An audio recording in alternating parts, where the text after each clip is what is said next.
Taga saan po kasi, te? Tarlac po. Tarlac? Concepcion Tarlac? Hindi po, sa may San Miguel Tarlac po. Okay po. Bali, kumusta na po yung ipinagamot niyo pong karamdaman na, te? Okay na po. Maayos na. Bali, ang sakit po niya ay palipad hangin. Binigyan po siya ng kate-kate. Ngayon po, simula po ng makalas na po siya sa pamamagitan ng pagdarasal at pagkalas po sa sakit sa espiritual, ano na pong pakiramdam niyo po? Okay na po. Nawala na po yung kate-kate.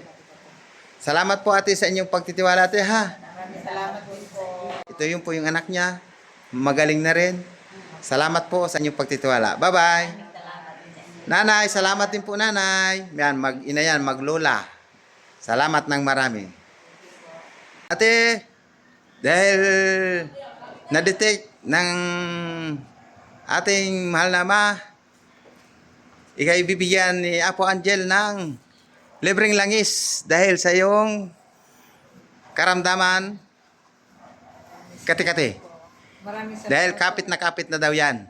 Ngayon, ingat po kayo sa pag-uwi. Masaya ka na yan, te. Opo, masaya po. Salamat po ng marami sa langit. Okay po. Hari nawa po, makawi po kayo sa inyo ng payapa Thank you po. hanggang sa makarating sa inyong Karong uuwian. Salamat po ng marami. Thank you Bye-bye. po.